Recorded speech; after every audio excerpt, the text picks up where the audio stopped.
Good afternoon, everyone. It's an honor and a pleasure to have the opportunity to speak to you all today.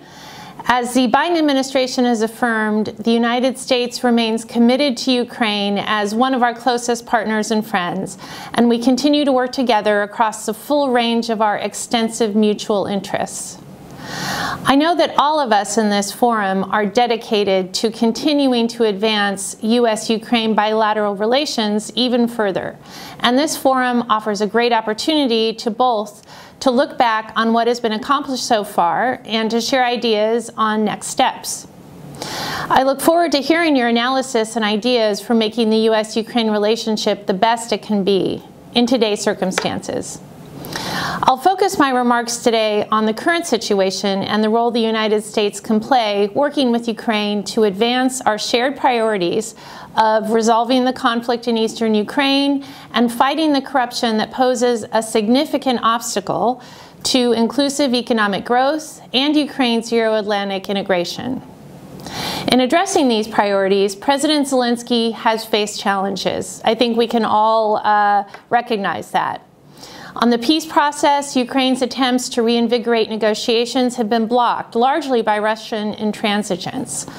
On the fight against corruption, we have witnessed persistent attacks by vested interests who seek to undermine the independence and effectiveness of Ukraine's anti-corruption infrastructure in an effort to avoid accountability for their corrupt behavior. These vested interests have also pursued a wide-ranging disinformation campaign here in Ukraine intended to discredit the reform agenda and Ukraine's westward trajectory. Despite the challenges, I'm encouraged that some key and long-awaited reforms are advancing. Land reform is expected to be implemented this summer, for the first time creating a land market that will help unleash Ukraine's vast agricultural potential. Security service reform has passed its first reading in Parliament, and the President has recently committed to pursuing comprehensive judicial reform, a very necessary step to reduce corruption in Ukraine. Against this backdrop, I'll say a few words on our policy going forward. The basic elements of our policy on Ukraine enjoy widespread bipartisan support in Washington and have been consistent across presidential administrations of both parties. We'll continue to work with Ukraine to advance its Euro-Atlantic aspirations and build a prosperous future for all Ukrainians. Our partnership includes concrete support for the country's internal struggle to advance rule of law reforms and economic growth, as well as its broader fight against Russia's aggression in all forms. The United States has provided $4.5 billion in bilateral assistance to Ukraine since 2014. Our support will continue to play a pivotal role in advancing reforms and enhancing security. Our new leadership in Washington has been vocal and engaged in support of Ukraine.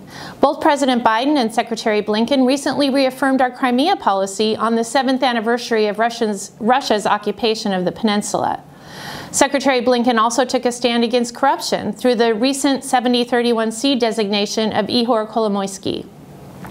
Secretary Blinken spoke to Foreign Minister Kuleba on February 1st, and Defense Secretary Austin spoke with Defense Minister Turan on February 19th, and we expect continued outreach between counterparts in the coming weeks. President Zelensky has recently taken concrete actions against oligarchs and agents of malign influence in Ukraine, including sanctioning a Chinese company attempting to acquire control of a sensitive technology company, sanctions against Russian-linked oligarchs, and indictments against individuals involved in financial sector corruption. We'll continue to support Ukraine in its efforts to curb malign actors, including through sanctions and legal action when appropriate. We also see an opportunity to reinvigorate our bilateral relationship through the robust use of our existing engagement mechanisms. These mechanisms include our Bilateral Strategic Partnership Commission, which is traditionally chaired by our respective foreign ministers and seeks to advance our broad bilateral agenda. Our annual bilateral defense consultations, the Defense Reform and Advisory Board, the Trade and Investment Council, our Strategic Energy Dialogue, our Non-Proliferation Working Group, and our Cybersecurity Working Group are all mechanisms that should be re-energized across the board. Last but not least, we will continue our work with Ukraine across the full spectrum of interests. To highlight just a few of our current efforts, we have been working closely with Ukraine to develop and strengthen the independent institutions that are so important to maintaining and defending accountability in any democracy. From the National Bank to anti-corruption bodies to the court system, the malign influence of vested interests cannot be curbed without strong, independent institutions. We continue our work with the Ukrainian armed forces to make progress towards Euro-Atlantic best practices. Ukraine is an active participant in joint NATO exercises, contributes to NATO missions, and was recently recognized by the alliance as an enhanced opportunities partner.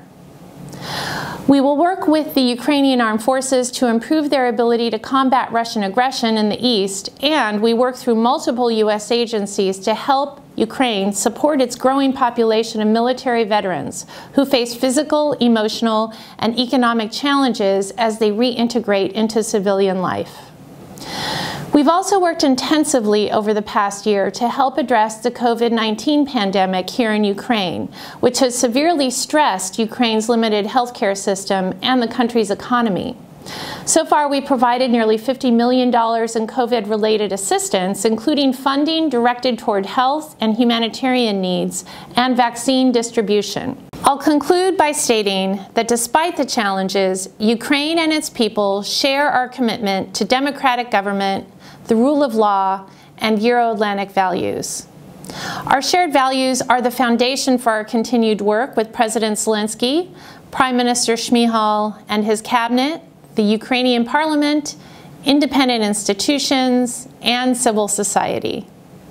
And our support for Ukraine that is successfully integrated into the Euro-Atlantic community will deliver greater security and prosperity, not just for Ukraine, but for the wider region and the world. So thank you all today. It's been a pleasure to join you, and I look forward to your ideas and thoughts on Ukraine.